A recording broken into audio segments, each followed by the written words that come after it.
Okay, let me tell you my experience then. I have seen that many times. I've seen men laugh at each other for like, oh, my girlfriend hit me. You should have been a man. You should have thugged it out. But do you understand that maybe the guys you hang out with are the guys that they're so-called toxic? Because the masculine men that I'm talking about would never do that.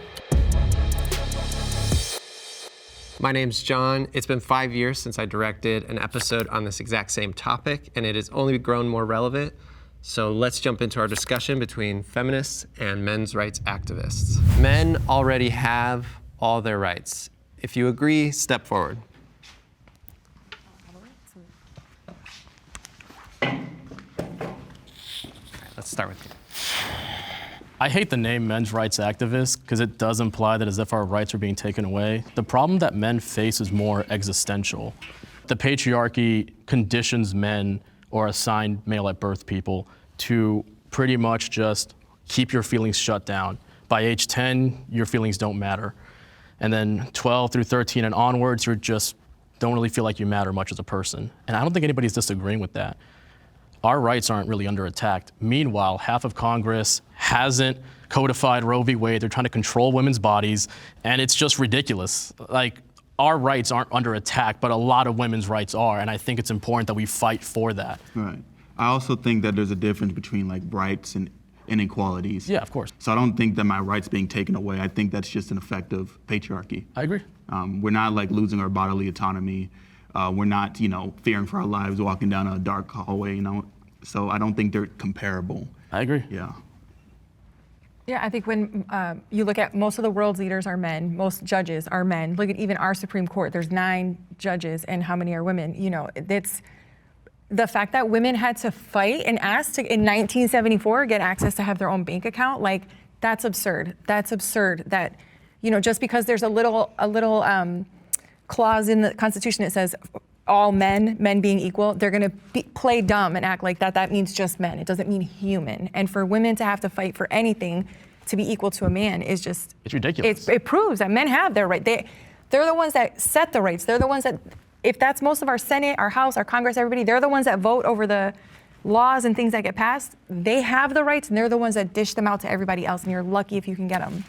And we also need to remember men's right activism. While they do have some genuine plights, it started out as a combatant to feminism. So I feel like they laid the groundwork off a very bad foundation. No, I 100% agree. I think it's been hijacked by a lot of bad faith actors who blame women for problems that you should blame the patriarchy. Exactly. No, and it's very frustrating because I'm on this side because I think that there is genuine problems that I think need to be addressed. Exactly. I'm sure we can all agree on that. What are some of those problems? High suicide rates. Men are 4 times as likely to, I don't know what the TikTok version of the phrase is, but 4 times more likely. I think that's something that should be talked about more. I think that there's also, a lot of men are very hesitant to get rid of the notions of patriarchy, whereas I've noticed a lot of women or assigned female at birth people are very willing to just throw away any notions of femininity. I think a lot of men have a lot of emotional baggage from the patriarchy that they redirect at women, and it's not fair to them, and it's also hurting us. Right. And the problem is for some men, all they have is their notion of masculinity to the point that they cannot let it go, and they can't see anything else other than that. When the actuality is, again, gender isn't real. We're just plants with complicated emotions. When I look at people, I just see human-shaped flowers. Yeah, I would agree with you. I would say that a lot of these men's rights activists, they're struggling. Like you said, they have high suicide or high self-deletion, whatever we're supposed to say, rates. I don't know what the word is, dude. And the way they're coping with it, themselves. yeah, and the way that they're coping with it is by saying, okay, we're having this issue, so we need to put women back. Exactly, it's not and fair. be this, we need to take away their rights. We need this society to be the way it was, where like all the rights that were afforded to people, it was men. Men were the first people to get rights, and then other people have to, especially white men, and then everyone else has to catch up to them, and because they're struggling, they go, oh, let's turn the clock back. Number one, that's impossible. Yeah. You're not going to turn the clock back. And number two, I don't think that's actually going to help the issue. It's not going to Yeah. help the issue. He'll handle it. On the suicide thing, I do think it's important to have a little bit of nuance that women actually attempt suicide that's far true. more often. The That is reason why true, men yes. are more successful as it is because they're more likely to own a firearm and use it. Yes. But in terms of like men fighting for rights, I think that like movements that attempt to fight for rights for particular groups, that sort of description should be exclusive to genuine social justice movements. You know, there may be disparities in ways in which the patriarchy does disadvantage men, but I think that you can't co-opt the language of it being a social justice, a rights-based movement. No, that's the problem is that like I have this thing I say. I feel like saying that like men have feelings is kind of like saying all lives matter, because men only ever bring up their problems directly after women bring up theirs. So it just sounds dismissive. And that's the problem, is that for a lot of men, I think we feel so uncared for by society. We feel so like just like we don't really matter unless we prove our worth, that anytime any social movement gets any sort of traction, we just immediately just bum rush that. And it really makes me wonder that there are rational men's rights activists, seeing as yourself, but are these people advocating, bad actors, for women's rights to be peeled back for them to feel comfortable? I think so, because I think the problem is that a lot of men, again, people who are so rooted in their gender bother me, because it only hurts you. It only hurts other people around you. It's kind of like the idea of like, because the problem is that men are allowed to express anger, but they're not allowed to express sadness. Right. Women are allowed to Yeah. express sadness, but you cannot express anger. Or else they get called like a bitch. Yeah, exactly. I've never heard one men's rights activist talk about like men, the loneliness epidemic of men not having friends. without It's blaming always women. like women's Exactly. problem. No, I agree. They don't want to date you. They don't Yeah, want no, to it's like hook stupid. up And they with never you. offer They any never talk solutions. about, yeah. No, No solutions. exactly. Okay, so this Exactly. is a great opportunity to bring in our God. disagreeers, but I ask that we listen to what they have to say before we disagree with them. So the perspective that I come from was about 3 years ago, I wanted to know why men didn't want to get married anymore. I kept hearing men say, I don't want to get married. And it kind of took me down the rabbit hole of family court. I started interviewing men that had been what's called divorce raped. And I kept finding guy after guy after guy that lived a couple miles from his kids and could not see them. It goes back to men should have access to their children. It's 50% their DNA. They should get 50% custody off the bat. And right now, 90% of the time, women get custody. The question was, do men have all of their rights? How can I say that they have all of their rights when I'm finding guy after guy after guy that is devastated he can't talk to his children? I had one guy who the woman got custody, and she ended up taking the kid to a different country, and now his kid doesn't speak his same language. He spent $300,000 trying to get that kid back. I want to look at women's stories as to why they don't want to get married. tried. And I could go interview I tried. 1,000 women. You're looking for tried. these It kinds of wasn't- men. What she is discussing are individual and yes, tragic cases, and we can acknowledge that. But what we're discussing is a systemic issue. On aggregate, men and women after divorce, women see a 27% decline in the reduction of their income. They're more likely to be in poverty, and they're less likely Because to get we're remarried. If you go around the world, there are countries that have male-only conscription, countries that have higher pension ages for men. Countries like the US and Canada have certain welfare programs that men are excluded from, domestic violence laws, homeless laws. There are many cases where men do not have access to the same public welfare programs, tax-paid programs. And if you look at something like the draft in the US, people say, well, that's outdated, it doesn't happen anymore. But many countries in the world, included some that are considered like very first world progressive feminist countries, Austria, Finland, Switzerland, they have male-only conscription. And many countries have higher pension ages for men. So there are many examples of countries that have laws that directly discriminate against men. So do we have all the rights? I mean, no, we don't. In the US, I had to volunteer, well, not really volunteer, I wasn't given a choice, but I had to register for the draft. So that's a small example, but it's, you know, one that still goes on today. Going back to the family court thing, because we want to talk about traditional relationships, and that's how it should be. The mom should stay home with the kids and the dad is the provider and all that. But then when it comes to the family court, we want to be like, oh, dads need 50% custody, but you don't even know your kid. You've been off providing all this time. And the only reason now you want 50% custody is because that's the only thing that still connects you to the woman, or whatever up reason you have, but it has nothing to do with the children at heart. It has to do with, I'm their father, I deserve 50% custody. But where were you the first 10, 15 years that we were raising the kids? I'm not denying that they need their mothers or their fathers more. Men and women complement each other. That is what I'm saying. Some men are more masculine, some women are more feminine. My girlfriend's more feminine, I'm more masculine. We go very well together because our values align. What is I feminine? will, when I no, ask but you? hold on. What is feminine to me? She wants to take care of children. She wants to So stay that's home. feminine. Is that the To only- me, it is. To me, it is. That is what I want in a woman. You can only speak from, I can name you the stats, but I'm talking about me. I'm talking as a person. Name the stats. So what about the Go stats ahead. where all the fathers who leave and don't pay child support? Isn't that far more common than these men who are on Or the the street men who because do they're get the fighting rights. for custody, which they only do 50% less than women do? When men want primary custody, they only file the appropriate paperwork 40% of the time. Women do it over 80% of the time, and then they complain that they're not courts don't give you something that you're not asking for. Period. So what are you saying? Men choose not to support their families. They waive responsibility. Far There have more been many often. times That's very they literally sexist to say that, to assume that fathers thank don't you. care about their kids. No, then why aren't they actively fighting for It's their kids? They because- are. because- It wouldn't be an issue if it didn't happen. It's an issue for a reason. There are lawyers that specialize in this. But it They wouldn't have happened. a business if it didn't happen. I know at least for you and possibly for Pearl, you guys want to reaffirm traditional masculine roles, which does not assume that men are the nurturing ones.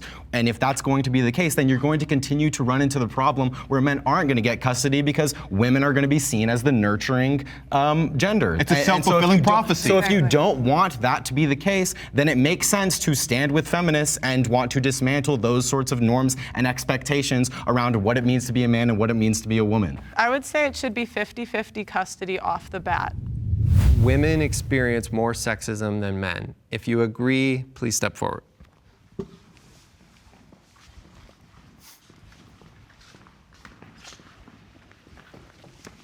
Now, I don't know about like more, but I'm coming at this from like the point of view of like what's more dangerous. Exactly, Like same. misandry, men's feelings get hurt, but when it comes to Yeah. misogyny and like sexism, Yeah. women get hurt, killed. So when I think of more, I'm not thinking like, oh, they face more sexism. Yeah. Like, is the sexism like hurting you? No, the same way. I was looking at it, when I heard sexism, I just heard safety. Yeah. That was the way I was approaching it. The topic was basically men experience sexism. I don't think anybody would disagree with that. I think the topic was just more sexism, like you said, just simple things, just as like a man maybe just 10 feet behind you at night, There are certain thoughts that just run into your head. Just simple ideas such as being treated differently in the entertainment industry versus how as a man. When I hear sexism, again, like you said, I view it more as just danger. Yeah. You know what I mean? Like for men, me facing sexism, like you said, my feelings might get hurt, but I'm not gonna feel for my life. You know what I Exactly. mean? As opposed to women, I think they genuinely do fear for their lives more, and I think we should work towards making a safe society for everybody. Right. And I think that that's ultimately, what's important. Aside from safety, any other examples? Yeah, I mean, I think when most people in power are men and then they can abuse that power by like the common joke of, oh, she slept her way to the top. Like that wouldn't be such a common joke if it weren't for women being sexualized and experiencing sexism so common that it's just a regular joke that we all just accept and just go with, ah ha ha ha, she slept her way to the top. Like it's funny. Like it's clear that since men have so much power, and not only that, but men are bigger than us. So if they want something from us at any point, they could just take it. They can, and a lot of times they do. And you just have to sit there and take it. Men are each other's worst enemy.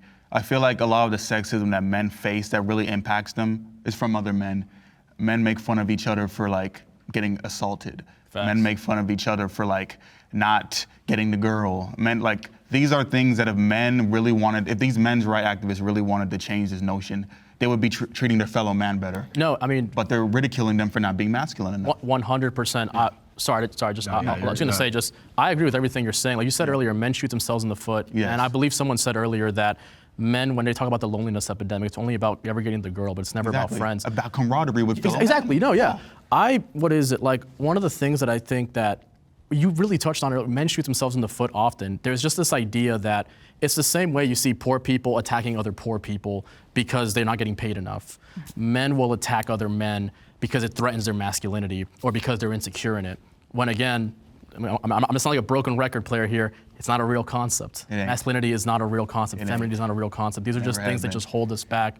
And like you said, it halts us from really truly like feeling heard, getting our feelings out there and like experiencing more empathy. We need to, again, destroy the system, destroy the patriarchy, and come up with a system that has empathy for everybody, because it just doesn't. I think what's important to recognize is that misandry is not a systemic issue. It's not ingrained in us to the extent that there is like rhetorical misandry of like women saying, I hate all men. You know, it's just like individualized, like, yeah, sure, unhelpful things, but it's not an otherization in the same way that misogyny is. Yeah.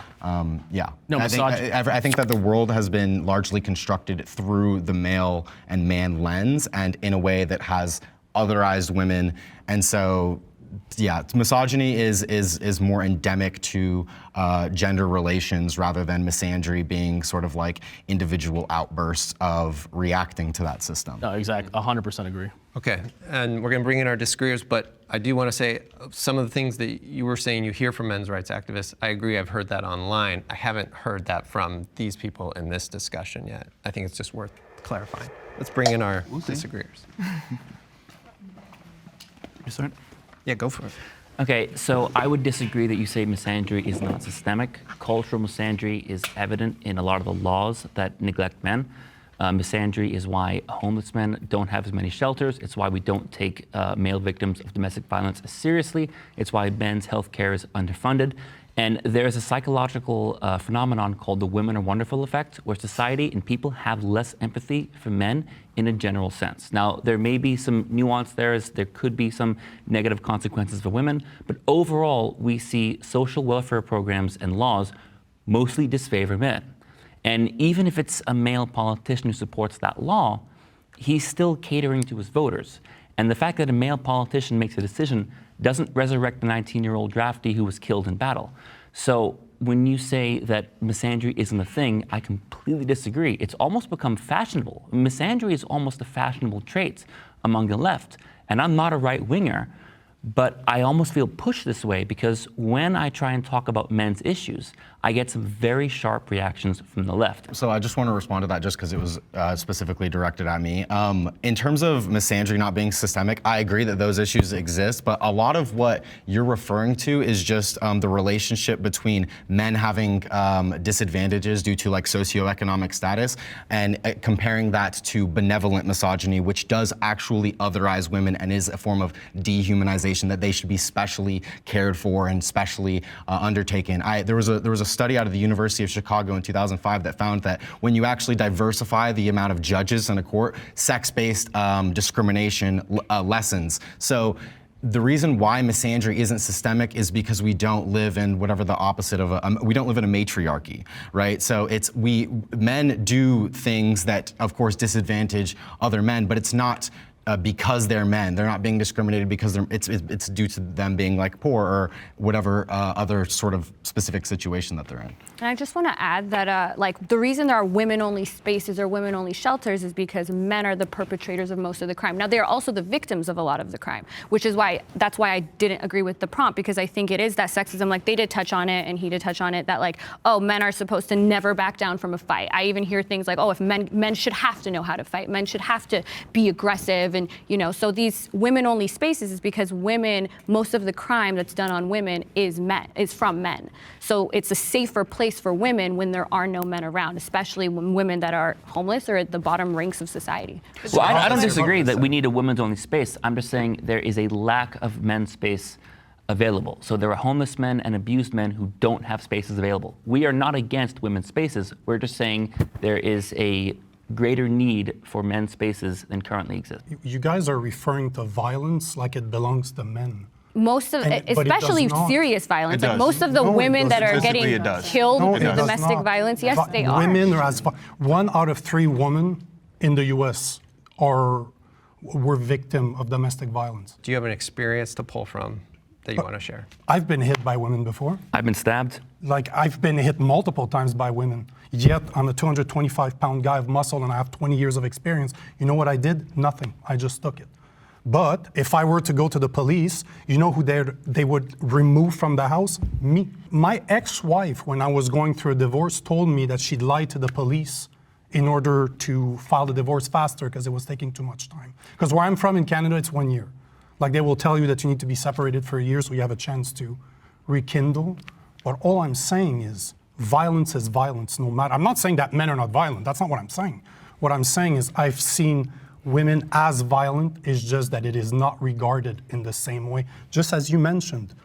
No, but Men are not taken seriously either. And the point I wanted to bring is to what you said. Because you mentioned that earlier, and correct me if I'm wrong, you were saying that men are not encouraged to speak about their feelings. I would say largely that's true, yeah. Yet you're bringing them down in your conversation. You're saying that being sexist towards a man is not as big of a deal as being towards a woman. So on one point, you're saying that men should be able to show their emotions, to live their emotions, however term you want to use. But in the next sentence, you're saying that the emotion of a man don't matter as much. No, their emotions certainly matter. And I think that you can express like disagreement or even sadness if somebody's being quote unquote misandric. I'm just saying it's not systemic. And that's a matter of fact. I'm saying in the descriptive reality of what misandry is versus what misogyny is, it's not actually systemic. Just right? So right I'm now, having a it's systemic. factual disagreement with what men, quote unquote, are expressing their feelings, which I don't think the majority of men or even a plurality of men are expressing those sorts of feelings, that misandry is like some big burden on them. Why are more laws against men, though? I mean, there's more laws in the U.S. that are disfavored to men than women. Why is that? Like which laws? Like the inconsequential draft? No. Like what laws? Access to certain healthcare programs. Prostate cancer, the biggest killer of non-smoking men, is not covered under the ACA.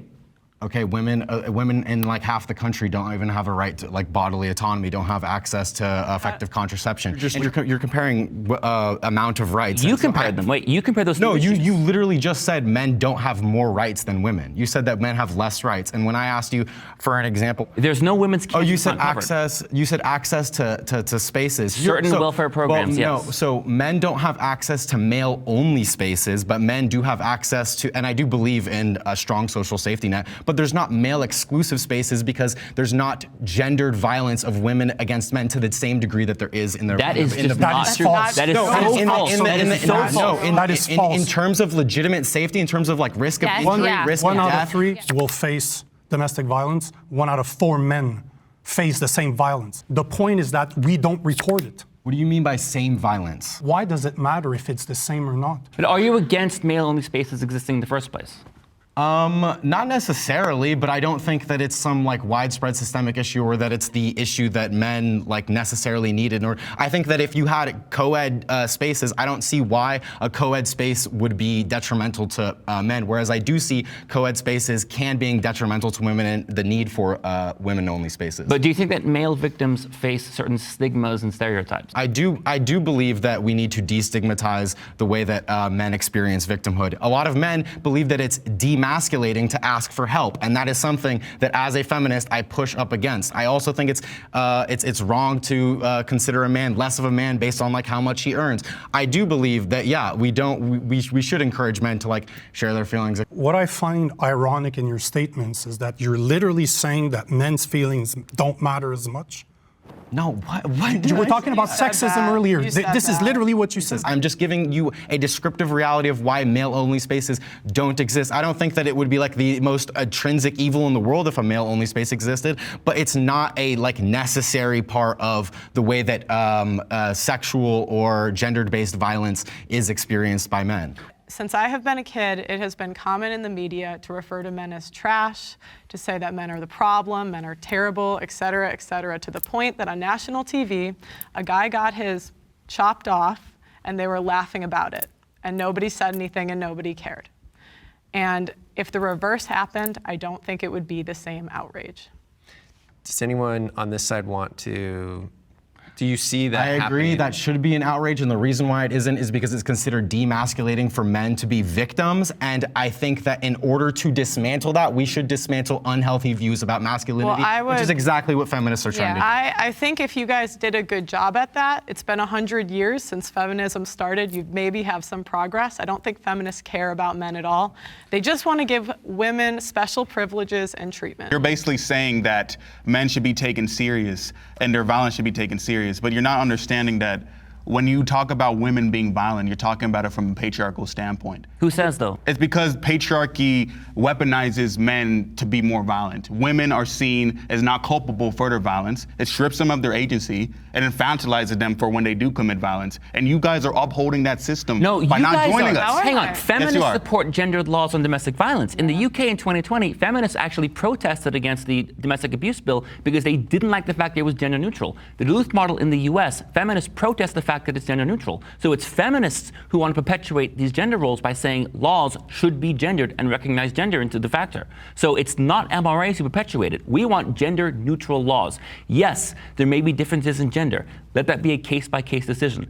Feminists are the ones who support laws that are by and large gendered and inherently, by default, treat men and women differently. I'm just very confused how you're calling out feminists for like having these crazy views. When you hear what he's saying, though, that he perceives feminists as advocating for gendered laws. Some feminists. What's your reaction to that? Feminism is not a monolith. Yeah. As a mother, I'm a mother. I have 3 daughters and I have a son. So when I look at the world, I'm looking at the world for how will all of my kids fare well in this world. I don't want anything that's gendered in one way or another.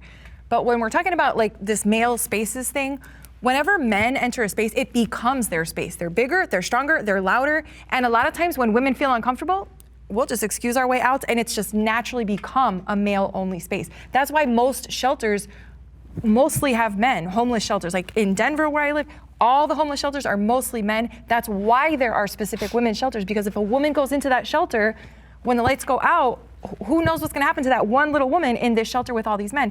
And speaking of this, all the domestic violence shelter for men, the one guy that did try to start a domestic violence shelter for men, and he was like a big men's rights activist, but in the true sense, wanting men to have what you want, like domestic violence resources for just for them.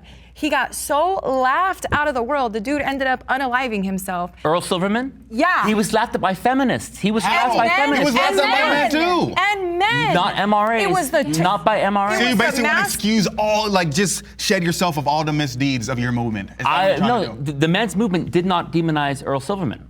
It was not MRAs who demonized Earl Silverman. It was it was men. us. It was us. toxic That's what you're men. saying. It was feminists, and the same thing with Erin Pizzi, who I've interviewed, by the way. interviewed her too. Feminists demonized Erin Pizzi and Earl Silverman, not MRAs. We did not demonize either of those people. But toxic We're not men trying to did. say that we feminists, men did. we're trying to say that the patriarchal viewpoint that men, like laughing at men, oh, look at him trying to get resources. Yeah. It's a joke. So I do why- not subscribe to that, but that's the patriarchy talking, not Show feminism. me those men, because I'm around men all the time. And I'm from veterans that suffer from PTSD to just regular dudes. I'll tell you what sources you keep talking I have never seen personally, because you're asking for personal experience. I've spoken to hundreds, if not thousands, of those men. I've never seen a guy tell another guy, you shouldn't do this or you shouldn't behave that way. Because you know what? When we're with each other, guys can just be guys. But still, Okay, let me tell you my experience then. I have seen that many times. I've seen men laugh at each other for like, oh, my girlfriend hit me. You should have been a man. You should have like same here. thugged it out. Same here. That happens all the time. But do you understand that maybe the guys you hang out with are the guys that they're so-called toxic? Because the masculine men that I'm talking about would never do that. Okay, that's you, and there's me. But Personal experiences, right? But we agree that men should not treat each other that way. Oh yeah, Yeah. for sure. Hey there. I know trying to find a middle ground during a passionate debate can be a bit frustrating, and honestly, it seems like we're just circling the same points, right? But when it comes to the unexpected, like you've been in a serious accident, there's no debating that you need help. And that's where Morgan & Morgan comes in. No matter who you are and what you believe in, America's largest injury law firm is always on their client's side. Morgan & Morgan specializes in a wide range of personal injury cases and have won thousands of big cases. Just recently, Morgan & Morgan has secured verdicts of $12 million in Florida and $26 million in Philly. That's up to 40 times the highest insurance offer. I'm telling you, your case can be worth millions. The best part? It's all free unless you win your case. And working with them is all done from your phone without the need to visit any offices. If you've also been a victim of a personal injury or any other serious accidents, you can visit www.forthepeople.com/Jubilee, found in the description below to start your free claim today. Thanks to Morgan & Morgan for sponsoring this portion of the episode. Now let's get back to it. Women's sexual capital gives them an advantage over men. If you agree, please step forward.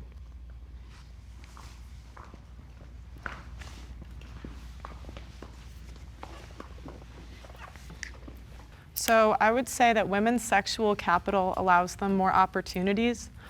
Some could say maybe they're bad, like in terms of sex work, right? But women make much more in sex work. Also, I've managed both male and female on social media. It's a lot easier to blow up as a chick. So it gives you more opportunity.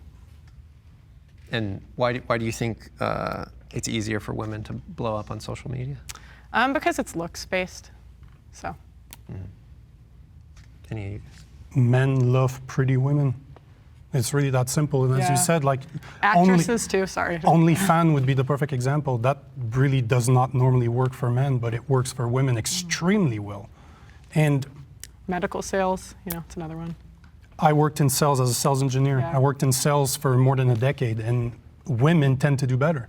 I don't necessarily see that as a bad thing either, because why not take advantage of the traits, the qualities that you were born with? Everybody likes to look at, and I don't think it matters that it's a guy looking at a woman or a woman looking at a guy. They like to look at somebody that looks good, but it does tend to influence men's decision a lot more than it does women. Do you want to add anything? Yeah, I mean, I think it's true, but it's kind of like, so what? I look at it as one of those facts of life kind of things. Yeah. It's like, whatever, is what it is. And it's not necessarily a bad thing. That's the thing. It is true. You'll see it wherever you go. Women will get more attention because they look better. But is that bad of a thing? I don't think so. It is the way it is. Just is. It's just the way it is. All right, let's bring in our disagreeers.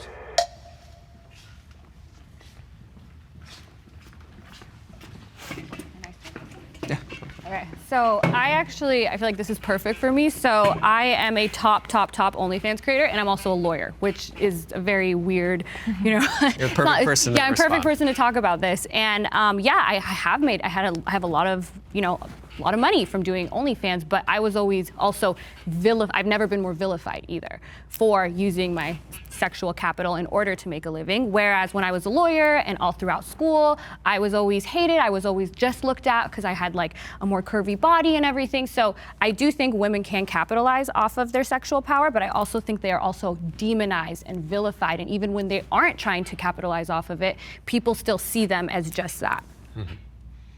We also see cases of like porn stars dying. There's I feel like a lot of men like to Google at women, like to see them, objectify them, but they don't see them as human. So I don't know, so women might capitalize off of that, but I don't necessarily see that as like net positive for them if they're being vilified for doing something that obviously has a market for it. I just think it's very hypocritical. Why do you find it hypocritical? Because there are men that literally watch this content, that subscribe to these people, and then they demonize the same people they're giving money to. 24/7. Yeah, this is a man's problem, not a woman's problem. Men need to control themselves. And I think if women have a ton of sexual capital, who gave it to us? It's not us. We're not the ones that are just deciding, I'm going to be powerful because I have a body. That's not what's happening. It's men that never learned how to deal with their emotions and their feelings and their urges.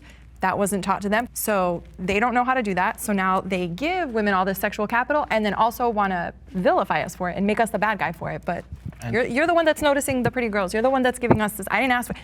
It's funny because when I'll go with my boyfriend, sometimes I'll go places and I get 5 chicken tenders instead of 4. Or, we go and buy you a drink or yeah, something, I get 2 drinks and I come home and I'm like, look what I got. And he's like, that never happens to me. And I'm like, oh, silly. I'm not asking for it. I guess a follow-up though that what they might ask, or that I'm curious about, is do you think there's like that's just a sort of natural pattern or order to how men and women operate, or do you feel like that's conditioned? I think it's conditioned because it is so refreshing and welcome and amazing when I meet a man who does not treat me that way. They do not treat me like a sexual object. They treat me like a person. They talk to me like a person. They give me what I paid for. I get my item and I leave. And there's no weird like, did I owe him anything? Can I respond to that?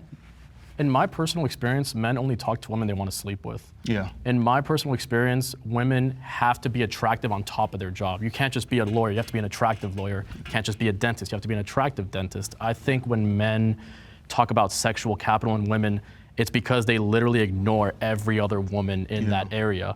There's like this concept of like men get put in the friend zone, women get put in the fuck zone. So do you think that, some of what I heard is it is what it is. Men are attracted to beautiful women. So there's kind of a natural order argument. This is just the way we behave, whether it's biologically Or do you feel that it's conditioned? I do think it's conditioned. Can I respond to that? I think it's a little both. I do think that that is a little bit of the natural order of things, but like for instance, I think a big, like my only really interaction with these man spaces or the manosphere spaces are these like red pill podcasts that I've gone on a million times, like Fresh and Fit, whatever, where they bring on women like me that are making all this, oh, you're on OnlyFans. They bring in all these sex workers and then they tell us we're low value, nobody will ever love us, we're for the streets, and they do all of that. And then my comments get flooded with that. That's conditioned. And then That is conditioned. Can I just say, I think people. as an MRA, Fresh and Fit really suck. It does, We do not 100%, like them. yeah, We do no. not like them. They are trash, they're garbage. They're from South Florida, unfortunately. I don't like Pro them. does. But why do I don't have a OnlyFans problem with them. women go on the whatever Honestly, they don't podcast? hurt us. Yeah, that's a good question. It's because the same men, their audience that hates us, they're also making me a shit ton of money. Exactly. Like you're pretty much a prop for them to make more money Exactly. because they'll have you on the podcast and you'll be like the eye candy, but they don't actually care about your opinions. They're just using you as a prop to put down. Yeah. And so that could feed into their audience. People don't respect sex workers because it's easy to take your clothes off. That's why they don't respect them. It's also easy to open your mouth. People respect things that are hard. And sex work, OnlyFans, that's not hard. And why is it that people still respect like Leonardo DiCaprio sleeping with small? It's really easy for him to do that. Nobody bats an eye. For him though. sleeping with who? With Younger women. when extremely rich and wealthy, I successful don't think that's men. common. Wait, when I think more men extremely would rich, do it. successful, healthy, and good-looking men sleep with a lot of women, even though it's easy for them to do so, they're not looked down on for the same way that, like for example, a sex worker may be using her body. It's also important to note that like this whole idea of like sex workers and OnlyFans girls like making a ton of money is extremely new. Who owns like 99% of the actual porn industry and the production studios? It's men. Men historically and even today still are the ultimate benefactors of women's sexuality. And men only started getting upset about porn and all this stuff when women started making their own money on OnlyFans. Men did not complain about porn before the proliferation of OnlyFans. These podcasts did not exist back then. Pearl, what do you think? Was it difficult for Leonardo DiCaprio to become rich and successful? Is that a difficult thing to do? In his case, maybe, but for a lot of men, not necessarily. To be a But does it- world-renowned. Do you think it? Could you just answer yes or no? Is that hard to do? I don't. That's I don't a know. vague-ass I don't- question. But I Pearl, don't know. what do you Leonardo think? What do DiCaprio. you think? I think it's hard to do, and that's why people respect it. Do you think Being a sex worker is easy to do, so people don't respect it. But Lots most of people OnlyFans do don't easy make money. things. They start YouTube channels spewing nonsense. Most That's really easy OnlyFans to also do. don't make a lot of money. Yeah, For the record, yeah, most yeah. OnlyFans girls do not make They a lot of don't, money. and they're not respected Pearl, either. Are men who were born into wealth and naturally good looking, when they sleep with a lot of women, are they demonized for that and called sluts? No. No. So it doesn't matter whether or not it was difficult for them to get to a high status or if they were just born into it. But I would Being say- a man doesn't preclude But they're you to not that type of demonized. They're not discrimination. demonized, but it's generally difficult for men to be selected by a lot of women, and the dating app stats will back that up. That's not so my again, question, So again, I know you're asking about demonization, but the original question was, why does Leonardo DiCaprio celebrated? It's because it is hard. Being a sex worker is easy. You just said he's celebrated because it's hard, but you just admitted People earlier. celebrate You hard just things. also admitted earlier that that a guy who is successful and born into wealth and born into a naturally good-looking body is also celebrated for sleeping a lot That's of women. not really So that. It's that's not. So it's not well, actually contingent on whether or not it's hard. I'll make is a it? caveat. I would say even men still need to learn to be attractive to women, even if they're born into wealth and naturally good looking. Women also need to learn how to be attracted to men. That's That is fine. socialized. That's Are you calling fine. us just dumb dogs or something? But some of the top OnlyFans creators aren't attractive at all. Can I ask Pearl a So question? it's pretty. Subjective. That's subjective. Clearly not. I think Trisha we've got a Paytas. question. I have a question. Yeah. You say being a sex worker is easy, but look at I know you love statistics. How come most OnlyFans women don't earn a living off Because of that? they How come don't. they don't make a lot Because of they money? don't care about money. They like attention. And that was the big thing when I are you basing interviewed that off of interviewing a bunch of OnlyFans models, and they'll tell you that. A lot of them do. They say, I just enjoy taking off my clothes on camera. Well, let's hear from somebody who has experience. Do you want to respond to that?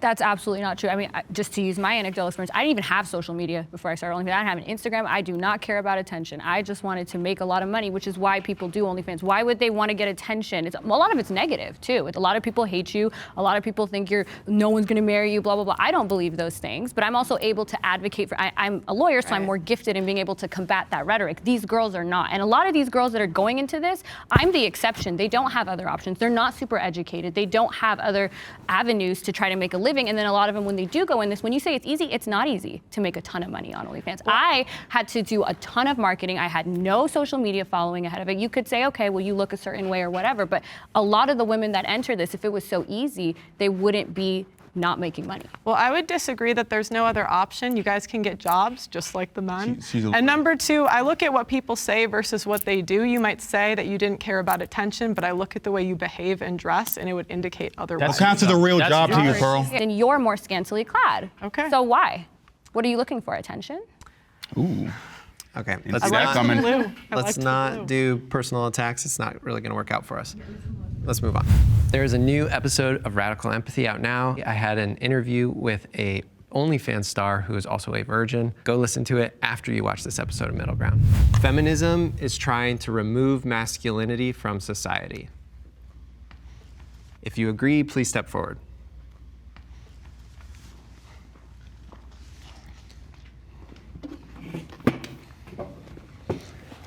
All right, Aiko, start us off. I think the best thing to say is probably that they're trying to be masculine. So they're trying to remove what masculinity is today and replace it by a version of femininity that is masculine. Who's they? Feminists. Oh, got it. I thought that's who we were talking about. Got it. Yeah. I think that feminists are against anything that's actually masculine. So they're trying to get rid of it, is what you say. But I think it's more than that. They're kind of replacing it. They're kind of trying to redefine what masculinity is. So, you know what? Probably the better answer is traditional masculinity is being replaced by something that is not masculine at all. Well, and the question is, how do you raise masculine men? You need fathers in the home to teach them it. And feminism have given incentives to take the father out of the home. And do you want to give us a few examples before we pull these guys in? Well, what % of men actually get custody of their children? It's 50% of their DNA. Why don't they get 50% custody? All right, let's bring in our disagreeers.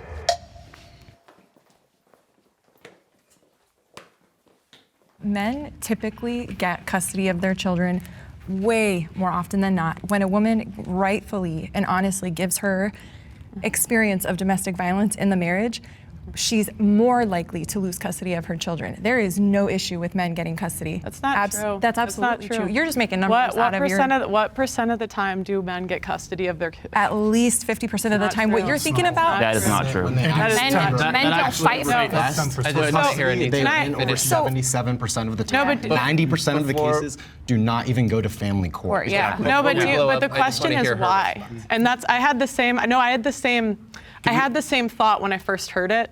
I would ask, like, why aren't men fighting for custody? But the problem you get is the lawyers will tell them not to even fight because it's so expensive and you have a 10%. That's not true. And you have a 10%. Men don't even win file rate. the appropriate paperwork. Why are you blaming feminism for that? Wait, I think we The need to- statistics and the numbers that you're thinking of and that you're talking about are from the 70s. It was from a psychologist, Dr. Gardner. He was the one who invented the term parent alienation, and he was very biased in gearing it towards women. He was later discovered to also be defending pedophilia. The parent alienation has never been in any DSM, never recognized by anyone, even the World Health Organization. So more often than not, now that women are working and men are working, custody is very much split down the middle. Who gets the custody the majority of the time, men or women?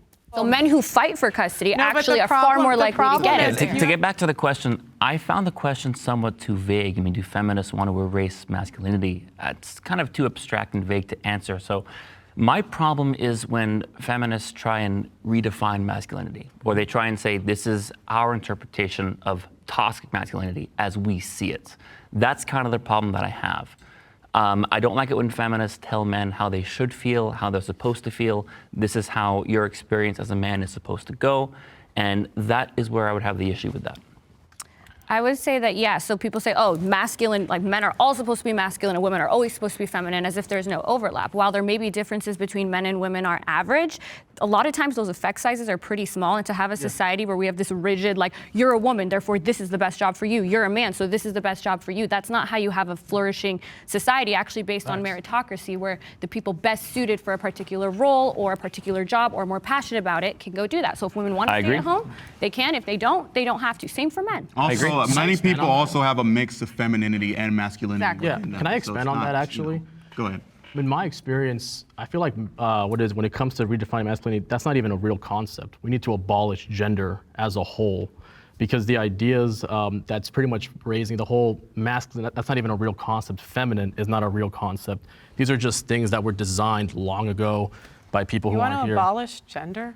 Yeah, it's not real. It's not real. It's a human construct. If the complaint is that feminists, which aren't synonymous with women, obviously we have two male feminists right here. If the complaint is that feminists want to reconstruct a new idea of masculinity that is actually healthy, that allows men to realize when they are victims, when they are going through things like depression or suicidal or alienation or any matter for that fact, we have to recognize that that is going to be to the benefit of men, right? Yeah. So, But I don't know anybody, especially me, I'm as masculine as they come, I would never say that that's wrong. What you just said is absolutely right. But the point in the matter is there are things that women do better than men. They're better caretaker. They care more, they love more. This is why if you look at the University of Ottawa studies, they show that within the next 10, 20 years, 75 to 90% of caretakers will be women, as in medicine, not just nurses. We're talking all across the board. But does it have to be that way? Does it always have to be that way? But hold on. That completely sidestepped the point I was making. Do you deny that when a man cries, it's considered demasculating? No, not at all. They, whoever they is saying that this is what a man should be. The thing, men don't deal with their emotions the same way women do. Because they're not taught to from No, childhood. that's You're a boy, you get a truck. You're a girl, you get a doll. You're going to be good at cooking. Go play in the toy kitchen. You're a big tough man. Go get the army soldiers. That's why. Basically, Do you think you have the special answer of the right way to tell the kids? Of course she does. Yeah. No. No, I think- do you? No. Yeah. No, I don't. I think when you let a child, when you look at having children as I'm bringing independent, thinking little humans into this world, and I want them to grow into whoever they are meant to be, whatever that is, whether it's a male ballerina or a female NFL coach. I want this little person that I love so much to be whatever they want to be. But no one's arguing with that. Okay, so here's what I think. I agree that people should not be locked into a role either way. I think that if you took 10 million men and 10 million women and you tracked them over 10 years, you might see certain trends emerge. Now, it doesn't mean you have to be this or you have to be that. People should be free to be whatever they want. But I do think that you would see certain trends emerge. Now, Like what might some of those be? Well, you might see, on average, boys are more likely to play with G.I. Joes and girls are more likely to play with Barbies. Okay, Sorry, so these girls are agree straight with that. statistics coming straight out of his, whatever he's making up. We cannot go off of, statistics and the numbers that you're coming up with on the fly. You make good points, but I feel like you're talking about social conditioning. You're saying you assume there would be there would be trends if you ran that study. Yes. But that's his assumption. Yes. It's not an actual Right. stat. But does anybody on the feminist side do you believe that masculinity is a thing? Well, I mean, it's a thing in the way that race is also a thing. It's not biological, it's not fixed, but it's a real social construct that does have real impacts on people's everyday lives. And I understand what you're saying, that there are going to be deviations and differences, and the test is whether or not those deviations are socially constructed, environmental, or biologically based. But I think that we have no clue to the extent that things are truly socially constructed. For millennia, women have been barred out of educational purpose, but now women are actually graduating men. They're actually earning better grades than men in many instances. You have nothing of importance to say. I would agree. I think it's a mixture of biology and conditioning. So it's interesting to imagine 100 years from now, how will it play out? But I do think it's a mixture of both, so I do agree with that. That's nature versus nurture. We've known that. We've understood that. That's nothing mind-blowing and new. You said you were the most masculine person here. Can you define what masculinity is? Exactly. I would like to hear that. 5 things. A man's a provider. He needs to be a protector. Of course. He needs to have faith. He needs to have courage. Well, you got it. So if they don't do that, they're not masculine by your definition. Yeah, why is faith masculine? You have to believe. Okay, to answer your question, I'll ask you a question. How do you build self-confidence? You don't need faith to do that. You don't need faith to do that. No, you don't. Oh, hold on. You're assuming that faith, I'm talking about God. Don't assume what I'm assuming. No, but faith in yourself. Pure self-belief starts with believing in yourself. That's faith. Because at the beginning, you won't believe. Why is that masculine, though? Anybody could have that. Do you think that there's masculinity? No, it's not a real concept. Femininity is not a real concept. Aren't you a men's rights activist? I'm a men's rights activist, but that's just the other same side that's the same side, what's it called? Same side of feminism. I believe in destroying the patriarchy. I believe in destroying the ideas of gender.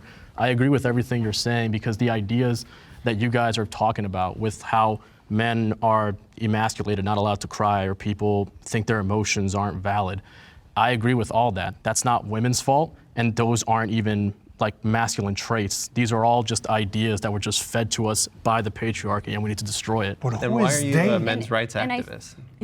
Only because I feel like this side understandably has a lot of bad actors and grifters, and there aren't a lot of people on this side who thoroughly align themselves with feminists. I have a lot of friends who are feminists. I align myself with most trans feminists and feminists of color. The reason why I'm mostly on this side is honestly just because I can sympathize with the plight of most men not feeling valid and not feeling heard. And I think that should be talked about. The problem is the people who are leading that conversation tend to be folks who are still rooted in the concept of gender. And I think that's detrimental to the movement. And when you think about it, feminists and men's rights activists could work together. I agree. Yeah. 100%. Yeah, we want a society where for instance, like she said earlier, oh, it's because women are going into these useless majors. Like I'm a lawyer, half of our profession is women, half of the medical profession, doctors are women, right? This idea that men have to be the providers. Just let her When finish. half of U.S. households have women earning almost as much, or more than men, it's because women are good at these jobs. Women are like, I did very well on the outside, I did very well in law school. So for you to say, oh, women are feminine and they're supposed to just sit at home and be nurturers, then that. in a She meritocracy, say that. well, in a Got meritocracy, a lot of women that You shouldn't did. have kids. I didn't yeah, say. you said Yes, you if did. men are supposed to be providers, if that's masculinity, then what's femininity? Exactly. I never said that a woman needs to stay home. Name the five things for Women femininity. and men complement each other. Well, how would a woman complement masculinity? It's a good question. How would a woman complement? You know what? If I take my example, because that's all I can talk about.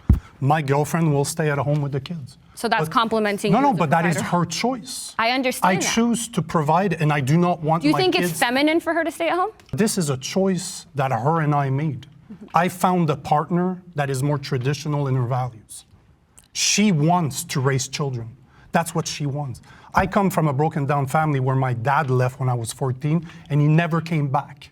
I needed a father figure to teach me what it is to be a man, because a woman cannot teach a boy how to become a man. Neither can I teach a girl how to become a woman. So in my choice, when I want children, I want a woman that will stay with them, that will teach them love, that will teach them to be compassionate. And I think their follow-up would be, do you see your partner taking that role As feminine. as inherently feminine? More so than if she went to be a neurosurgeon. Of course, because I believe in a more traditional role. But that doesn't mean that you're wrong if your husband wants to stay home. I don't have a problem with that. I believe that men and women complement each other. Men should go to therapy. Agree or step forward?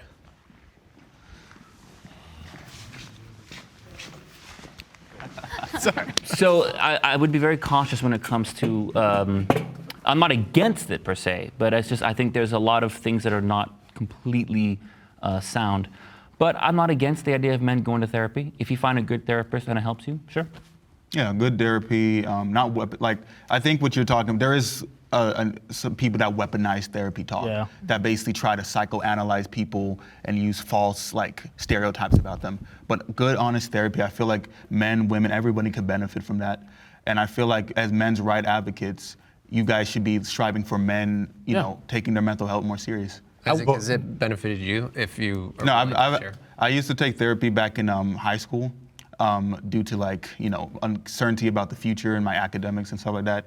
And it did me good. And I feel like a lot of people just need someone to talk to.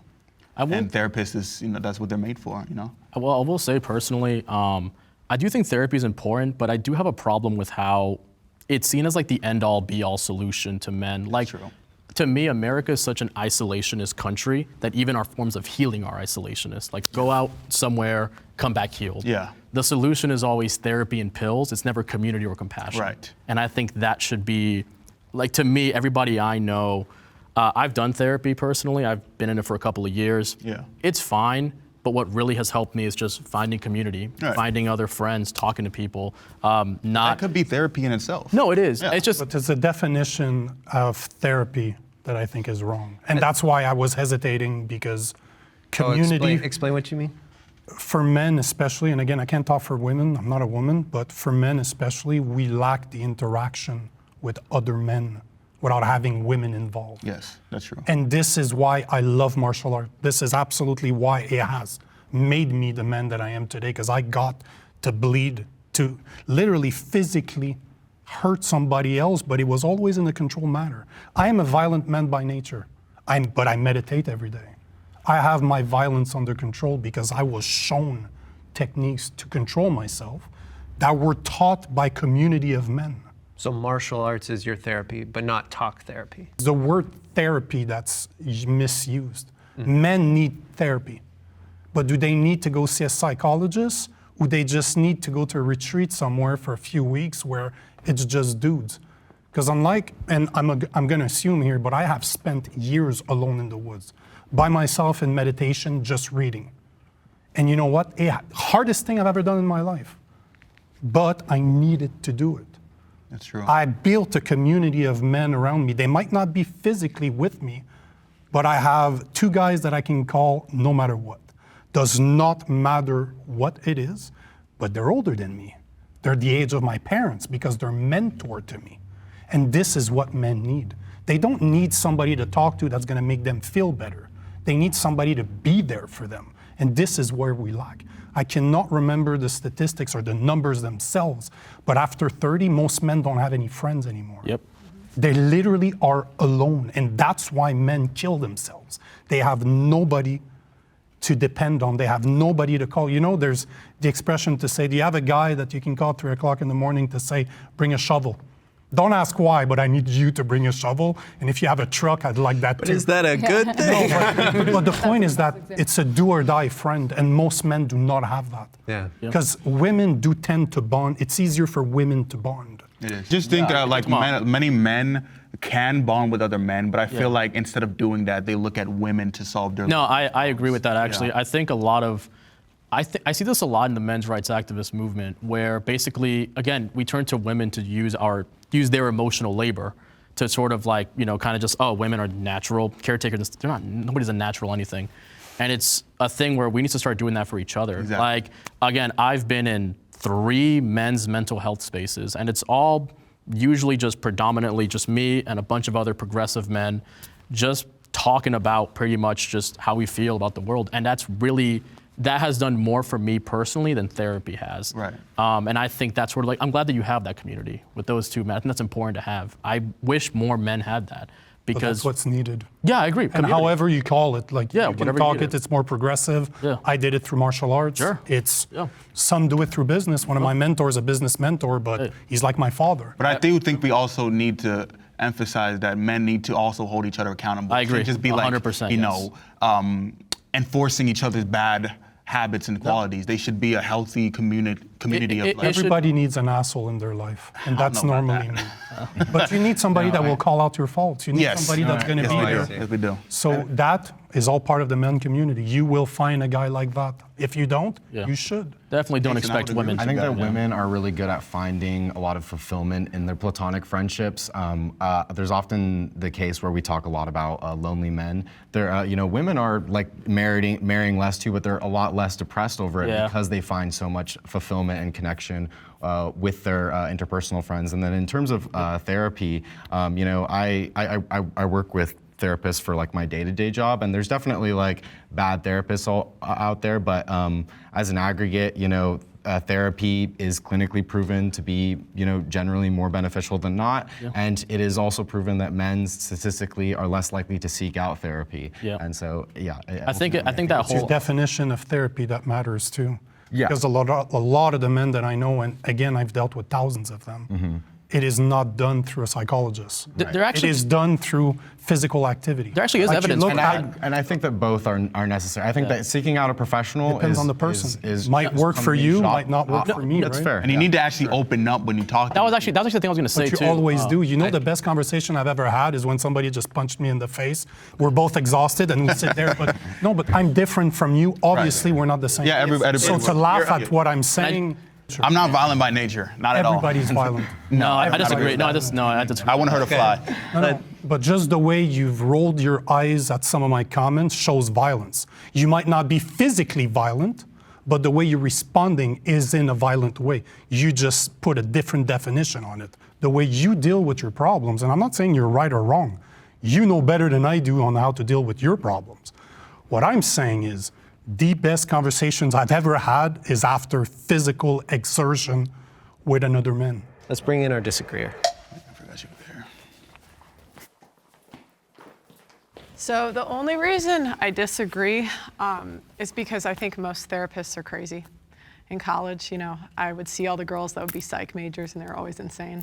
So I think if you have 100 therapists, more will do more harm than good. I can understand if you don't agree with that, but that was the only reason I stayed. I think if you find a good therapist, man or woman, it's fine.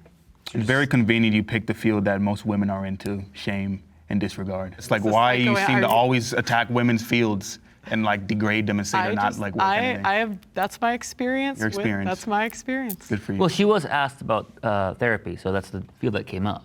yeah, She but didn't take it I exactly. mean, No, but I mean- think it's noticing a pattern of if it putting was a women down man-dominated every field, do you think she single- would be yeah. saying the same thing? I don't think so. Well, men-dominated fields usually do better, so. Can I piggyback on something Ariel said?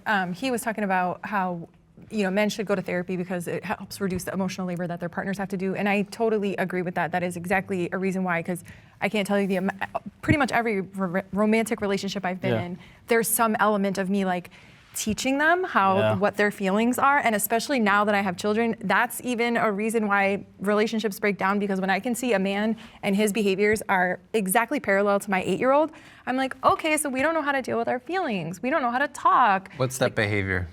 Having a complete tantrum, a complete meltdown because something didn't go their way. I expressed, hey, something you did really hurt me, and I don't like that.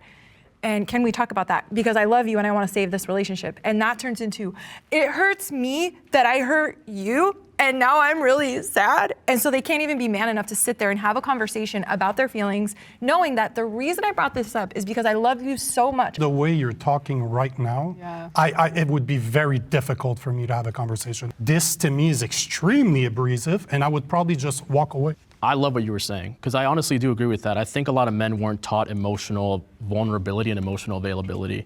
And it's honestly disheartening because you see how that stunts them later on. Kind of like you said, like they can't even maintain relationships. Like that's just a good example right there. Like you are doing the emotional labor for the relationship, men are not. I do think that bringing it back to therapy, I read somewhere that talk therapy isn't that good for men. And I read somewhere that one of the reasons for that is because men, we're not taught to handle emotions seriously. Our emotions are discarded, so we tend to discard other people's emotions. And it's, again, very sad to see. So I don't think therapy, traditional talk therapy, that may not work for everybody. I like what you said about martial arts. I think that's, if that works for people, it works for people. I think that stuff like that is important. I think men, that's why we gotta hold other men accountable. That's why you have to have guys who'll be like, hey man, I think the way you're treating your girl is wrong. I think you're using her too much for emotional labor. I think it's important to realize that when you are asking someone to be your wife, you're not looking for someone to serve you, which I think some men honestly do go into marriage with that intention. You're looking for a partner, and I think a lot of men sort of forget that. It's important for women to become mothers. Will the agreeers please step forward?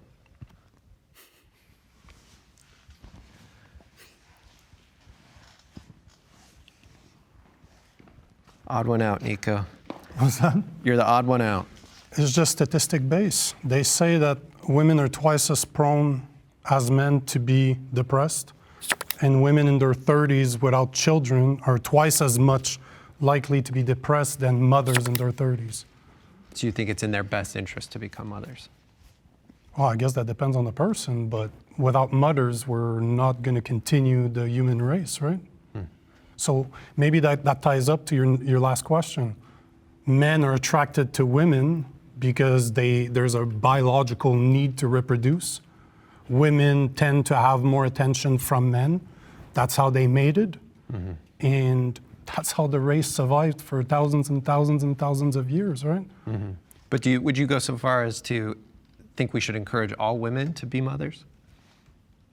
I don't think everybody should be parents. Have you looked at the kids that are being raised or the kids that don't have children? Like if I'm not capable of having children, I'll adopt. But is it for everybody? I don't think so. And generally speaking, not everything's for everybody. So, but only women can be mothers. So it's very hard for me to say that they shouldn't be encouraged to be mothers. Got it. All right, let's bring in all of our disagreeers.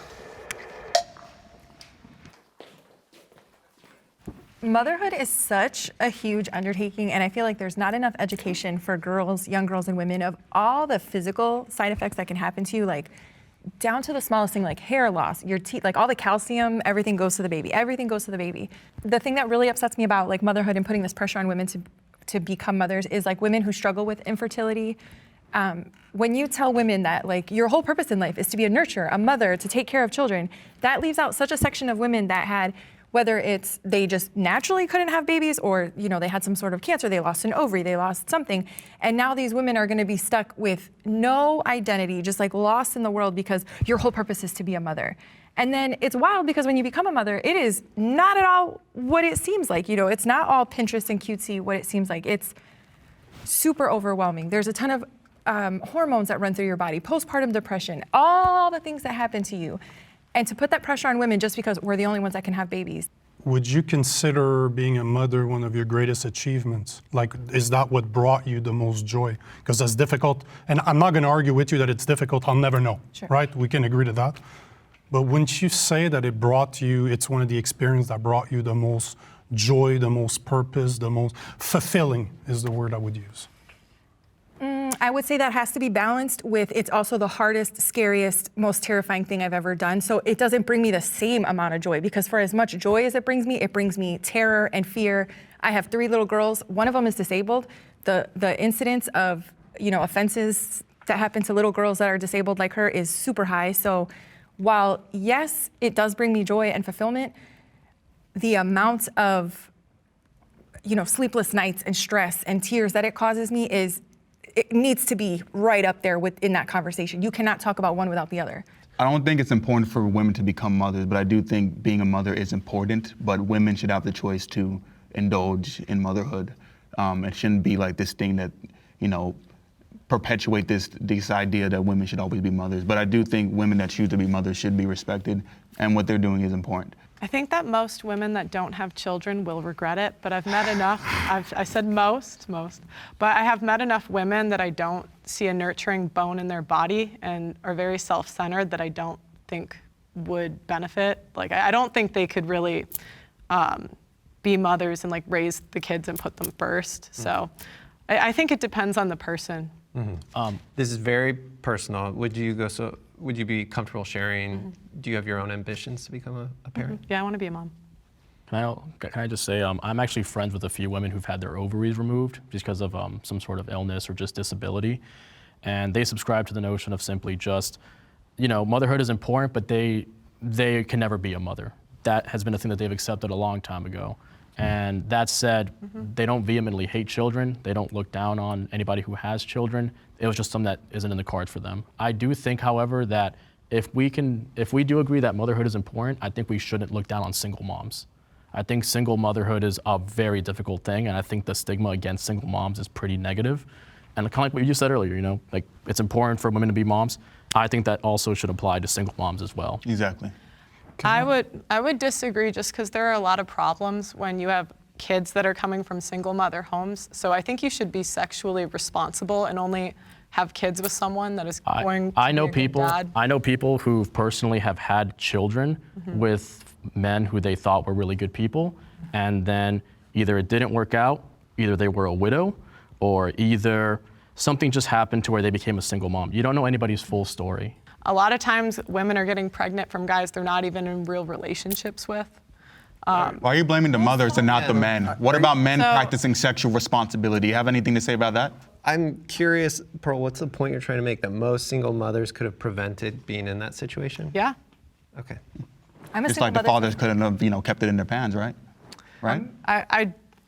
Men should be sexually responsible too. But at the end of the day, when there's an accidental pregnancy, women have the choice to get an abortion. Men don't have the choice to get a financial abortion. Not every woman has a choice. So women have more choice. Okay, what is stopping a woman from getting an abortion Laws. in the U.S.? Laws. Plenty of laws. wait. Plenty of laws. Wait. Okay, so you rent a car, go to another state. That's illegal. That's becoming illegal too. That's also illegal as well. I don't think it's, if 1 out of 3 women have had an abortion in the United States, I don't think by the time they're 45, I don't think it's that difficult to get one. Well, Roe v. But it's also Wade illegal, was- though. Roe It's also v. Wade against was the law. just overturned in what, like 2022? And there were more It's only been- and there it's were been- more it's only abortions. been a couple years. And there were more abortions the year after Roe versus Wade than before. So But it's by- not really, by your own- it's But not really it takes a stopping few anyone. years for a lot of the What? trigger laws, like What? states like Arizona and Texas, to actually kick in. I- So a lot of those didn't even kick in until like spring, summer of this year. But what I'm advocating for is, as a woman, you have a ton of choice. There's Plan B. There's like 20 forms of birth control. You can require the guys that you're sleeping with to put on a condom. You can get an abortion. Like, there's so many choices that if you are in the situation where you are a single mother, you didn't make one bad choice, you made like 10 bad choices. But you're not pro-choice though. You think abortion is murder. I'm curious, do you think abortion should be accessible? So I am pro-life. Aye. There we I'm go. pro-life. So, and that comes from because I have my parents, they got pregnant when they were teenagers, and they had the choice to abort my brother, and they ended up giving him up for adoption. And so I met my brother when I was 22, and he's like this awesome guy. He's married now with kids. How sad would it have been if I didn't get the opportunity to meet my brother and my mom didn't choose life?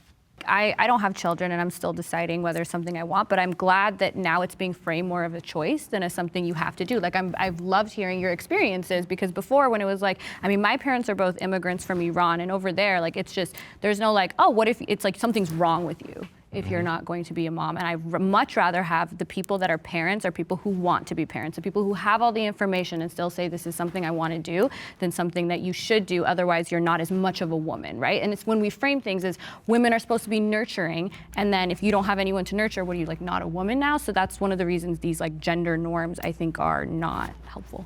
I also think we need to talk about the absolute hatred of like women who choose not to be mothers that I've seen online. I feel like we should all have like some respect for people who want to choose to do what with their lives as they choose. And I don't think that, I'm not going to shame somebody for becoming a mother, and I don't think somebody should be shamed for being a mother. I think there needs to be like just respect for everybody. Just as an example, Trump's vice presidential pick, J.D. Vance, said like one of the biggest problems of the country was single cat ladies who aren't going to get married and not have kids. He said they shouldn't be able to vote. And so that's just evidence that like one of the potentially most powerful people in this country is blaming single women who aren't mothers and the kind of pressures associated with women needing to fill the motherhood role. I feel like women are so conditioned to want to have children, like going back to our earlier conversation, like little girls are given a baby doll, and little girls are, kind of, escorted that way to do those types of things.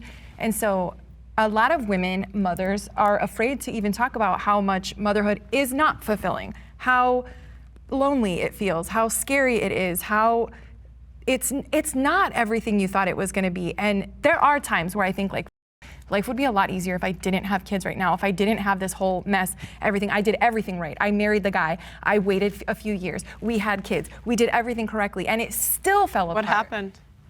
I wasn't being respected in my marriage, and when I decided to stand up and ask for that, that wasn't given. What so do you I had mean no by choice. not respected? I don't want to go into the full details of my marriage. He's just trying to find a way to blame you. Yeah, you're trying to find a way to. Yeah. No, thank you. because You're what you're to find a way to- trying to do is you're using yourself as an example. Right. So I'm asking That's what we're questions supposed to do, though. because And I just don't want to get into the nitty-gritty details of my divorce, but I wasn't being respected as a human. I wasn't treated as a human. I was treated as a baby-making machine, take care of the kids, make sure they're good, that's it. Oh, one's having a heart problem? Who cares? Another baby. Oh, another heart surgery? Who cares? Another baby. When you look at women as just that, oh, they're here for children, they're here to have babies, you dehumanize them. Andrew Tate is having a positive influence on society. If you agree, please step forward.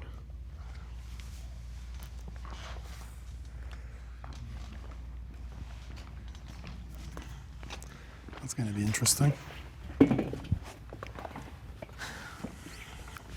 You guys go for it. So I don't agree with every single thing he says. I don't agree with every single thing he's ever done. But I think overall, he has a positive message. He tells guys to work hard, go to the gym, and I think overall his content is positive. It's mostly the delivery that people don't like about an Andrew Tate. Because What do you mean by that? he can sound condescending to people. Like he can sound very abrasive to people. And as she says, I don't agree with everything that he's, I don't know anybody I've ever agreed with everything that they say, even me 6 months ago. There's probably things I don't agree with now. But at the same time, we have to remember who the message is for too and how that message is served.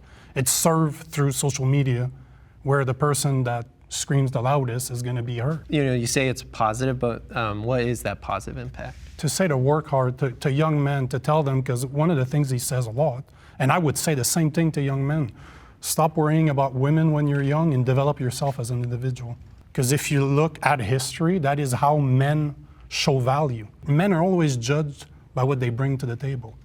Well, in my opinion, comes from during his whole court case and when he was going super viral, I covered him a lot, and I would do street interviews. So I would talk to young men that said he changed their life. Mm-hmm. So I can't.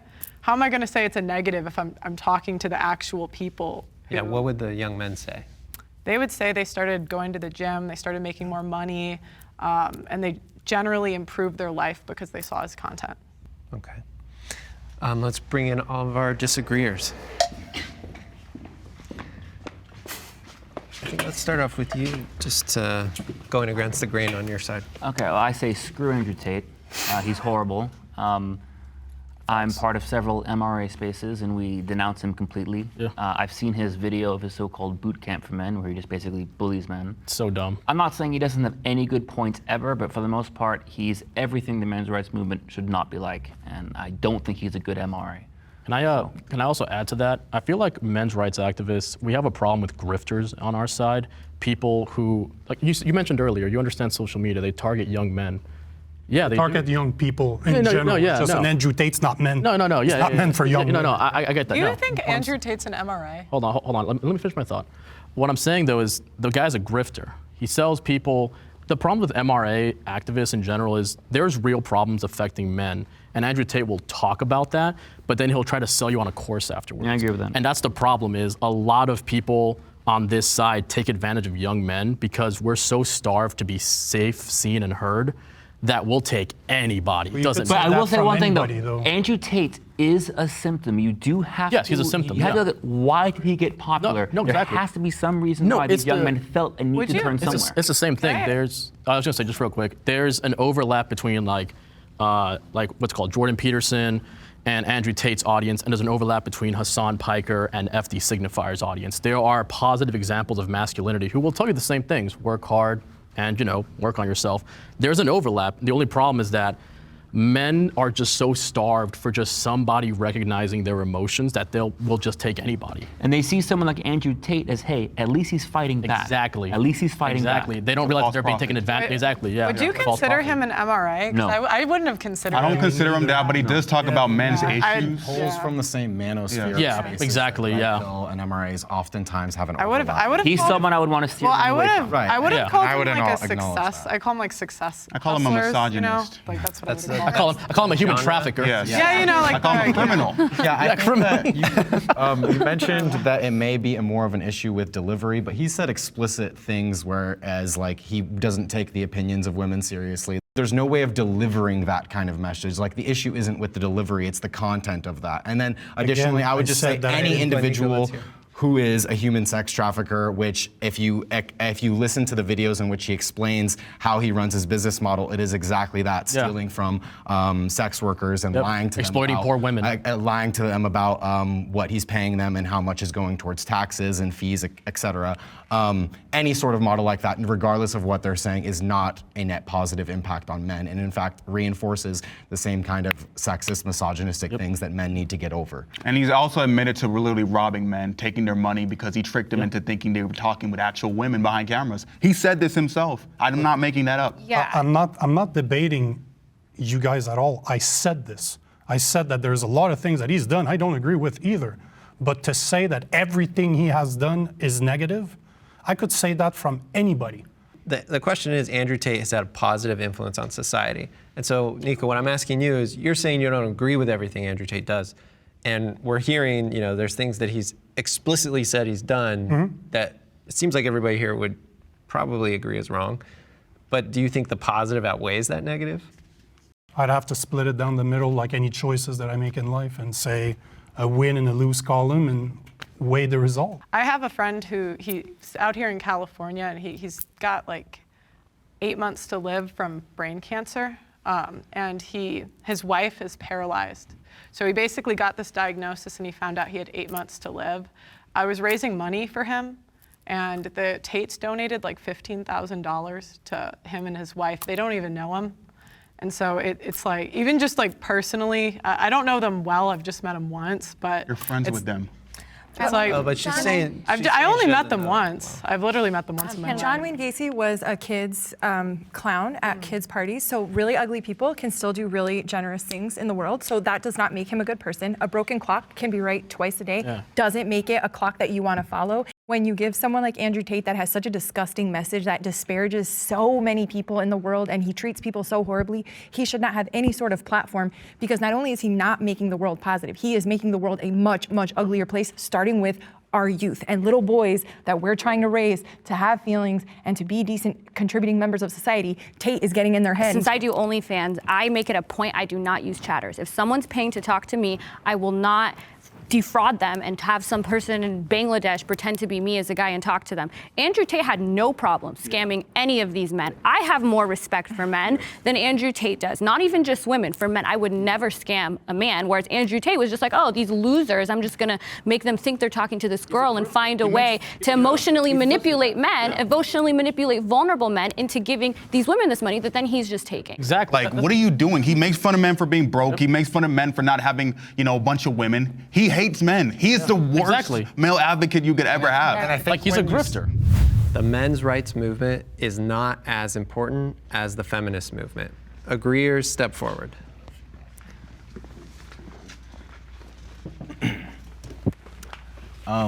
I don't think that it's to say that men's issues are less important than women's issues, because I think that feminism adequately addresses both issues. And I think that there are feminists who may in fact contribute to some of, pervasive attitudes towards men. Like, I always tell girls when they say things like, oh, he's not a real man unless he's like making six figures or something like that, I'm like, that's actually harmful, and that's something that like you should probably, it's in your best interest to also not perpetuate.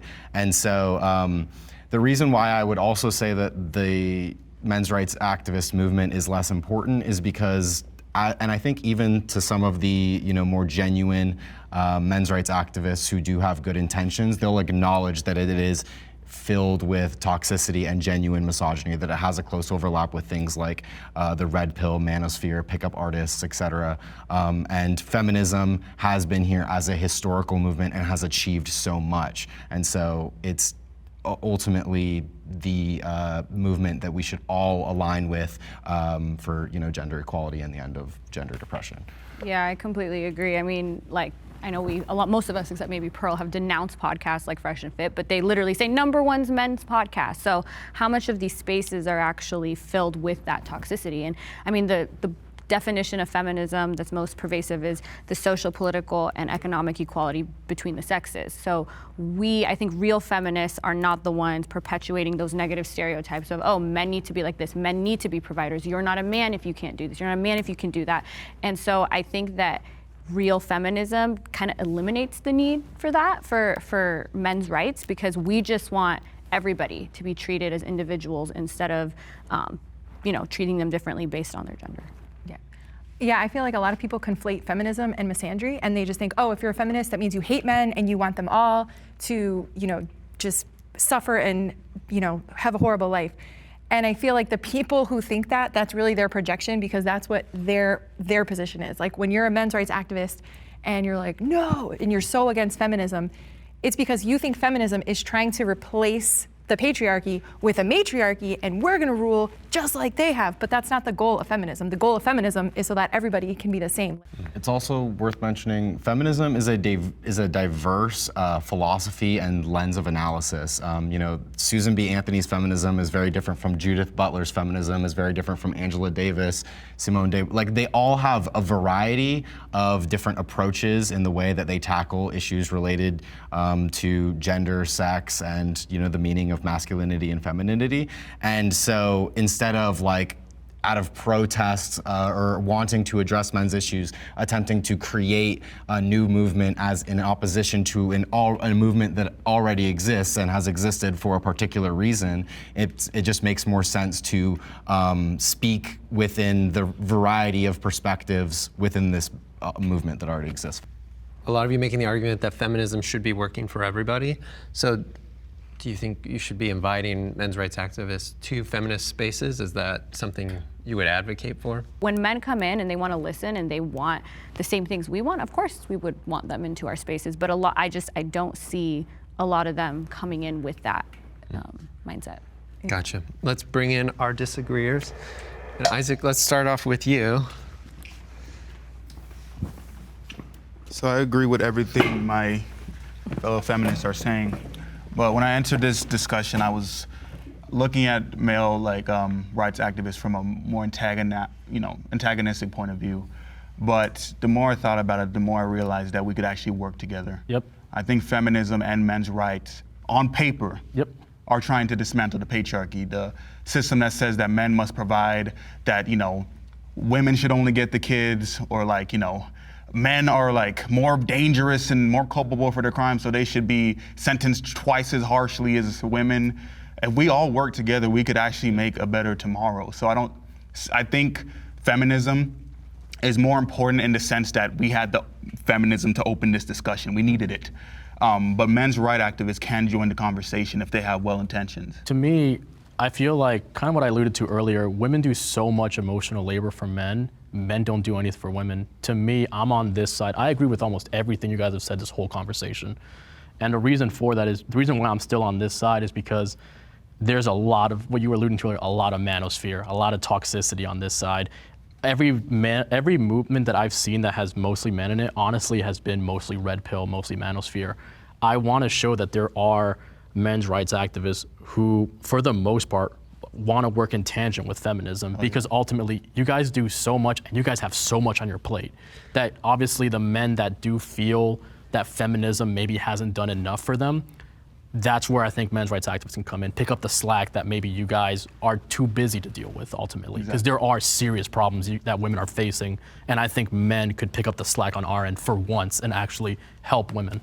I suspect there will be comments that say that you are not a men's rights activist. Of course. What would your response be if we just anticipate that comment? I mean, it's the same way that I would argue feminism is such a widespread, men's rights activism is such a widespread. Most of the people that I follow, the FD signifiers, the Hassan Pikers, those guys, I'm on this side because I think that there has to be some examples of masculinity that isn't against feminism, that isn't blaming women for everything. Like you alluded to that earlier, most of the men's rights activists just blame women for everything. I don't support that, but I do see the pain, and that's ultimately what the problem is. On this side, it's mostly just grifters. It's mostly just loudmouth people who realize that young men, young impressionable men, are very easy targets. And they snuff out y'all's actual. And they snuff out the actual people. Like again, like my friends even asked me, like, why are you even on this side? And I just told them, like, because I ultimately know that there has to be some people in the audience who don't want to be sucked into the manosphere, who don't want to be toxic, but they want to feel heard. They want to feel seen. I'm not trying to sell anybody a course. I'm not trying to sell anybody my social media. I don't do any of that stuff. I literally just want men to feel heard. And it just sucks that most of the people on this side, they're so close because they can acknowledge men's pain, but the solutions they offer are just messed up or they're paywalled. Or you just because you don't agree with them doesn't make them wrong. In the same way we were talking about therapy earlier. Sure. You don't see therapy the same way I see it. No, but I agree with that. No, but hold on. Does it make it automatically wrong? No. And this is why I don't think you're a men's rights activist, but that doesn't mean that you're not. Sure. It's not because I think so that you're not. But the point in the matter is, there's a lot of different ways to approach this to find a solution to the same problem. Yeah, I agree. It's just, it sounds to me that whatever you don't align with, and I'm talking about you and a lot on your side as well, if you guys don't agree with it, it's wrong. I never said that. Just having a conversation with you guys is extremely hard because we get cut off, and I'm talking about me, I'm not talking about anybody else on this panel. But who really can say today that women need feminism? Name me one right I have as a man that they don't as a woman. Bodily autonomy. There may not necessarily be There's a legal not. de jure. That doesn't mean that feminism's obsolete, though. Men's rights activists typically don't acknowledge patriarchy in the ways that it actually hurts men. But we disagree with feminist theory on patriarchy. And the thing is, I don't think a women's movement should have the monopoly on defining A, what men's issues are, and B, how to address them. Because I will say, decades of experience, feminism does not adequately address men's issues. When I ask feminists, what are you going to do about the boys' education gap? Half the time, they don't even know what it is. What can they do? But that's not What fair. can Like they do? I read Richard Reeves of Boys to Men. There's a lot of feminists on this side. A lot of the issues you say, like the draft, circumcision, feminists aren't like, I don't want anyone to be drafted. Some I don't do. think men or women There are should be some drafted. feminists I agree with, yeah. Yeah, so my point is a lot of feminism, we're trying to minimize those sex differences. And what I feel is the majority of men's rights activists are trying to emphasize the differences between men. There's a lot of feminists I agree with, but when you look at feminist organizations, a lot of the laws they lobby for are not in the name of equality. And feminists have supported gendered policies, example, like the Duluth model, which are not equal. I'm part of a movement organization called the NCFM, National Coalition for Men. Very, very solid group, very diverse group, men and women. I would say when you get past those big YouTubers and look at like grassroots men's organizations, we're very much about the issues, and we're not just about a backlash to feminism. So I feel like I acknowledge that you guys, a lot of you guys are in good faith. I think what I was talking about was that I feel like we live in an echo chamber where we see the other side as the enemy. You see us as like, saying that men do not deserve any rights. And we, you look at us as saying that women deserve all the rights. But I don't really think that that's productive. Men and women are supposed to go together. There's no rule to that at all. So when you say that, they go together, that's just your own subjective opinion. So is everything you've said up to now. It's because at the end of the day, when you have a group of people, when the men want it to be about them, they can do that. They can just be stronger, be bigger, be louder, take over, and make it about them. So if you don't purposely carve out shit for women, it doesn't happen, because you would think common sense would tell you that when the Constitution says all men created equal, that they meant humans. But the fact that women have had to fight to get the right to, the gendered laws, there are gendered laws so that women could vote. I think that's a fair one, because we had to gain that right. Same thing with discrimination against credit and getting bank accounts and all that stuff. Some of the gendered laws are there because the men have been standing in our way. Damn right. So my final thought is, as a woman, we have the right to do whatever we want. And I don't know what really feminists are crying about. We can go get an abortion if we want one. We can go get birth control. We can go work. I can't think of anything we can't do. So to me, feminism is just a lot of crying and whining over nothing. It's funny because I actually, most of my life, someone said, are you a feminist? I would be like, yeah, but I didn't really have to get adamant about it until I switched my career into doing OnlyFans and was constantly attacked by, again, I'm not used to, and I love the two of you and what you do, because I do think that there needs to be a space for actual men like Hassan, like you, who are giving a positive example of Don't like Hassan. masculinity. Okay, well, whatever. I don't watch. He has a his moments. But No, I agree. a narrow, distorted view of masculinity, and I feel like I almost had to become a feminist in opposition to so much toxicity. And it is unfortunately the case that the big names are the ones that are having the most impact. I would love for you guys to be able to get more of these young men away from Sneeko, away from Fresh and Fit, away from Andrew Tate. But the unfortunate truth is whatever they're spewing out to these kids is more popular. And because of that, then people like me, I was like, okay, all these girls are going on these podcasts and they're just being shitted on because they don't have the verbal ability or maybe the ability I have to combat the rhetoric. So I had to almost, now everyone's like, oh my God, you're such a big feminist, but it's because I had to do it in opposition to a men's rights movement that came about to basically shit on us. A men's right activist movement that doesn't care about men, mind you. You Yeah, guys yeah. care Yeah, about you men. too, I yeah. could tell y'all care about men. All right, thank you all for participating in this discussion. I know it was hard, it got heated. I think it'd be good to shake hands, acknowledge each other. Leave comments in good faith, please. Thank you for watching Middle Ground. Suggest more topics in the comments for future episodes, and thank you all. All right. That's a wrap. Awesome. Thank you.